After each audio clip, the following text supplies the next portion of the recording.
Friends ఒకవేళ మీరు 10,000 లోపు బడ్జెట్‌లో మంచి బ్యాటరీ బ్యాకప్ ఉండి, పెద్ద డిస్‌ప్లే కోసం వెతుకుతున్న వాళ్ళైతే, వాళ్ళ కోసం పోకో వాళ్ళు పోకో C85 అని చెప్పేసి మొబైల్ తీసుకొచ్చారు. ఇందులో 6000 ఎంఏహెచ్ బ్యాటరీతో పాటు మీడియాటెక్ డైమెన్సిటీ 6300 ప్రాసెసర్‌ని అయితే యూజ్ చేయడం జరిగింది. మరి ఫటాఫట్ ఈ మొబైల్‌ని అన్బాక్సింగ్ చేసేసి, ఓన్లీ మరి బ్యాటరీని మాత్రమే ఎక్కువ ఇచ్చి, డిస్‌ప్లే అదంతా ఎగరగొడుతూ ఉంటారు కదా! సో, మరి అలా చేశారా? మొబైల్ లాగ్ అవుతుందా? లేదా? అనేది అయితే చూసేద్దాం. సో, మరి అవన్నీ తెలుసుకోవడానికి వీడియో ఎండింగ్ వరకు చూడండి. మరి దీనికున్న ఈ సీల్‌ని అయితే బ్రేక్ చేస్తున్నాను. సో, ఇది మరి బాక్స్ ఓపెన్ చేసిన వెంటనే పై వైపే మొబైల్ ఉంది. లోపల వైపు కేబుల్‌తో పాటు 33 వాట్స్ చార్జర్‌ని ప్రొవైడ్ చేశారు. దీంతో పాటు sim ejector, user manual, warranty కార్డ్‌తో పాటు ఇగో బ్యాక్ కేస్‌ని కూడా ప్రొవైడ్ చేయడం జరిగింది. ఈ కవర్‌లో నుంచి మొబైల్‌ని బయటికి తీద్దాం. పోకోకి సంబంధించిన బ్రాండింగ్ కూడా కొంచెం డిఫరెంట్‌గా ఇచ్చారు. జనరల్‌గా మనం ఫోటోషాప్ యూజ్ చేసి బేబెల్ ఎంబోస్ యూజ్ చేస్తే వస్తది చూసారా? సో, అలాగైతే ఇది ఉంది. మొబైల్ చూసారా చేతిలో తీసుకున్న వెంటనే చాలా పెద్దగా కనిపిస్తుంది. వెయిట్ డిస్ట్రిబ్యూషన్ అనేది బాగుంది. సో, మరి కెమెరా మోడల్ డిజైన్ కూడా కొంచెం కొత్తగా కనిపిస్తుంది. పైవైపు ఎటువంటి బటన్స్ లేవు. ఇటువైపు volume rockers, power on button provide చేశారు. ఇంకో వైపు సిమ్ ట్రేని ప్రొవైడ్ చేశారు. కింద వైపు 3.5 MM jack, noise cancellation, speaker గిల్స్‌తో పాటు టైప్ సి పోర్ట్‌ని ప్రొవైడ్ చేయడం జరిగింది. సో, ఇందులో మంచి విషయం ఏంటి అంటే 2 సిమ్స్‌తో పాటు మెమరీ కార్డ్‌ని కూడా మనం ఇన్సర్ట్ చేసుకోవచ్చు. అంటే స్టోరేజ్‌ని ఎక్స్‌పాండ్ చేయొచ్చు అన్నట్టు. సో, మరి ఇది side mounted finger print sensor తోటొచ్చింది. సో, ఫ్రెండ్స్ ఇది మొబైల్ బూట్ అయితే ఇలా కనిపిస్తది. ముందట మనకు పంచోల్ డిస్‌ప్లే కాకుండా నాచ్ డిస్‌ప్లేని ప్రొవైడ్ చేశారు. బెజిల్ చూసుకున్నట్టయితే చుట్టూ లేవు గానీ కింద అయితే కనిపిస్తుంది. కాకపోతే మొబైల్ యొక్క ప్రత్యేకత దీనిలో నాకు అనిపించింది ఏంటంటే పెద్ద డిస్‌ప్లే 6.9 ఇంచెస్ స్క్రీన్‌ని దీనిలో ప్రొవైడ్ చేసేసారు. ఇంకోటి 810 నిట్స్ బ్రైట్‌నెస్ అని చెప్తున్నారు. సో, మరి ఇక్కడ మీరు విజిబిలిటీ చూడండి.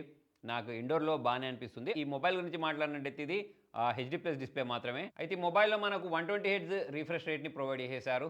మరి డే టు డే లైఫ్‌లో మనకు స్క్రాలింగ్ అనేది కొంచెం స్మూత్‌గా ఉంటుందన్నట్టు. అయితే దీనిలో మనకు ఎల్‌సీడీ డిస్‌ప్లేని ప్రొవైడ్ చేశారు. HD plus display. సో, మరి మీరు నెట్‌ఫ్లిక్స్‌లో దీనిలో వీడియో చూస్తారంటే మీకు అంత ఎక్స్‌పీరియన్స్ రాకపోవచ్చు. కాకపోతే పెద్ద స్క్రీన్‌లో చూసిన అనుభవం అయితే మీకు కనిపిస్తది. మరి మనకు 10,000 లో బడ్జెట్‌లో 5జీ ఫోన్ ఉండి, మనకు మంచి బ్యాటరీ బ్యాకప్ ఉండాలి అనంటే కొన్ని తీసేస్తారన్నట్టు. సో, అదే దీనిలో జరిగింది. పర్ఫార్మెన్స్ గురించి మాట్లాడితే మీడియాటెక్ డైమెన్సిటీ 6300 ప్రాసెసర్‌ని ఇచ్చారు. సో, ఈ బడ్జెట్‌లో మనకు ఆల్మోస్ట్ ఇదే ప్రాసెసర్ దొరుకుద్ది. సో, మరి ప్రాసెసర్ పరంగా చూసుకున్నట్టయితే మంచి ప్రాసెసర్ అని చెప్పేసుకోవచ్చు. ప్రైస్‌ని దృష్టిలో పెట్టుకున్నట్టయితే. సో, మరి మీరు పబ్‌జీ లాంటి పెద్ద హెవీ గేమ్స్‌ని ల్యాగ్ లేకుండా ఆడలేరు గానీ, అలా కాకుండా కొన్ని చిన్న గేమ్స్ ఉంటాయి చూసారా? వాటినన్నిటినైతే చాలా ఈజీగా అయితే ఇది హ్యాండిల్ చేసేస్తది. స్టోరేజ్ టైప్ కూడా మనకు ఇందులో ఎంఎంసీ స్టోరేజ్ టైప్‌ని ప్రొవైడ్ చేస్తూ ఉంటారు కాబట్టి పెద్ద గేమ్స్ అయితే ఆడేటప్పుడు మంచి ఎక్స్‌పీరియన్స్ రాదు. అలా కాకుండా చిన్న గేమ్స్ అయితే బానే ఉంటాయి. ప్రజెంట్ నా దాని గురించి మాట్లాడితే 128 జీబీ స్టోరేజ్‌లో ఇది ఉంది. అలా కాకుండా దీనిలో మనకు స్టోరేజ్‌ని పెంచుకునే ఆప్షన్ ఇచ్చారు కాబట్టి మెమరీ కార్డ్ వేసుకొని స్టోరేజ్‌ని కూడా పెంచుకోవచ్చు. ఇక మరి ఫింగర్ ప్రింట్ గురించి మాట్లాడినట్టయితే సైడ్ మౌంటెడ్ ఫింగర్ ప్రింట్ సెన్సార్‌ని ప్రొవైడ్ చేశారు. ఫాస్ట్‌గానే ఇది మొబైల్‌ని అన్లాక్ చేస్తుంది. ఇది ఔట్ ఆఫ్ బాక్స్ ఆండ్రాయిడ్ 15 తోటి వస్తుంది. 2 ఇయర్స్ పాటు మేజర్ అప్డేట్స్ ఇస్తారని చెప్తున్నారు. 4 ఇయర్స్ పాటు సెక్యూరిటీ ప్యాట్ అప్డేట్స్ కూడా ఉంటాయి దీనిలో. దీనిలో బ్లూటూత్స్ లేవా అంటే ఉన్నాయి. వాటిని అన్‌ఇన్‌స్టాల్ కూడా మనం చేసేయొచ్చు. ఇక కెమెరాస్ గురించి మాట్లాడితే 50+2 మెగాపిక్సెల్ బ్యాక్ కెమెరా ప్రొవైడ్ చేసేసారు. మరి దీనితోటి క్యాప్చర్ చేసిన శాంపుల్స్ మీరు చూడండి.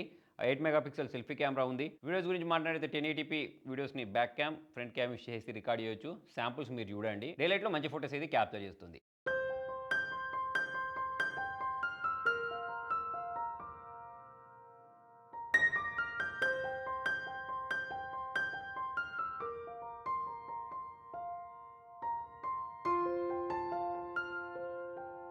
నెక్స్ట్ ఈ మొబైల్ యొక్క నాకు ప్రత్యేకత ఏమనిపించింది అంటే దీనిలో వీళ్ళు ప్రొవైడ్ చేసిన 6000 ఎంఏహెచ్ బ్యాటరీతో పాటు బాక్స్‌లో 33 వాట్స్ చార్జర్ ఇచ్చారు చూసారా? సో, అది సూపర్ అని చెప్పేసుకోవచ్చు. 50% 30 మినిట్స్‌లో అయితే చార్జ్ చేయొచ్చు. ఆ రంగా మీకు 1 ½ డే వరకు అయితే ఇది బ్యాటరీ బ్యాకప్ ఇచ్చేస్తది. మరి ఎవరైతే ఎక్కువ బ్యాటరీ బ్యాకప్ ఇచ్చే మొబైల్ తక్కువ బడ్జెట్‌లో కావాలి అనుకుంటూ ఉంటారో వాళ్ళకైతే ఇది నచ్చుద్ది.